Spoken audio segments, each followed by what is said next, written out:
Hey everyone. Today I want to dive into the fascinating world of covert operations. You know, those mysterious activities that take place behind the scenes. We often hear terms like white, gray, and black operations tossed around, but what do they actually mean? And why should we care? Well, buckle up because we're going to unpack this in a fun and relatable way, drawing on stories from former CIA operatives and more. All right, first up, let's break down these terms. So, what's a white operation? Think of these as the good guys in the world of espionage. White operations are transparent, lawful, and generally aim to support national security and public interests. For example, when the CIA conducts intelligence gathering for national security purposes, that can be considered a white operation. Now let's slide over to gray operations. These are a bit trickier. Think of them as the maybe category, they fall somewhere between legal and illegal. Gray operations often involve covert activities that might push the boundaries of legality, but are not outright unlawful.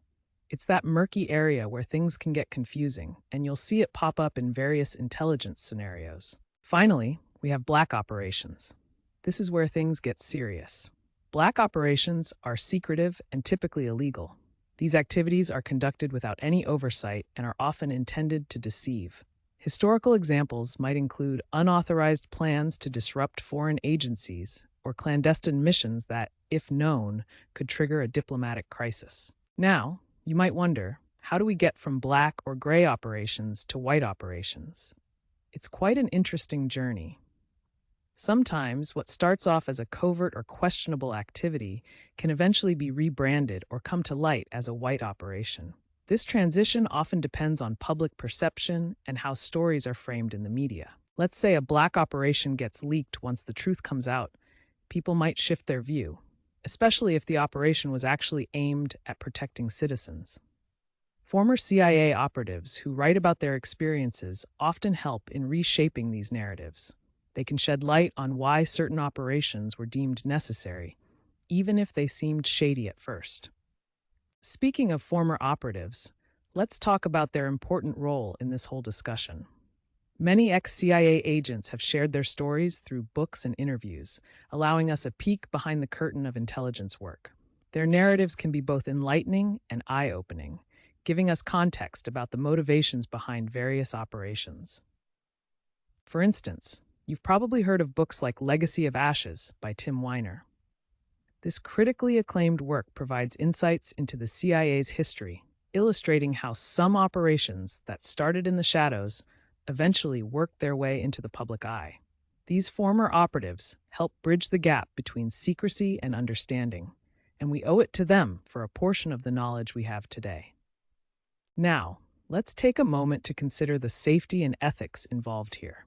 For former agents and operatives, sharing their stories isn't just a matter of transparency, it can also put their lives and those of their families at risk.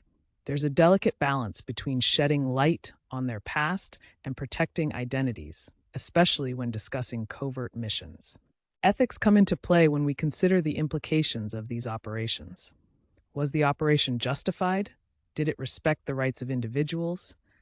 These are tough questions that those in intelligence must grapple with. Whistleblowers and authors play a critical role in this conversation, as they often wrestle with how much to reveal while maintaining operational safety.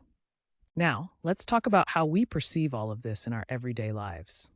Media representation plays a huge role in shaping our views on these operations. From gripping movies to thrilling TV shows, espionage is often romanticized. Think about the allure of Zero 07 or the mysterious allure of shows like The Americans. They paint a picture that can sometimes be far removed from the actual reality of intelligence work. But here's a catch. While entertainment is fun, it can lead to misunderstandings. Public perception is often influenced by misinformation and conspiracy theories, which can distort what we consider to be facts regarding these covert operations. We need to stay critical and informed to separate fiction from reality. So there you have it, a dive into the complex world of white, gray, and black operations. These terms carry a lot of weight in the realm of intelligence and national security, and understanding them helps us appreciate the nuances involved in covert activities. As we wrap up, Let's remember how critical it is to stay informed and consider the ethical implications behind these operations. The stories shared by former operatives not only educate us, but also remind us that there's often more beneath the surface than meets the eye. Thanks for watching, and don't forget to like and subscribe for more insights.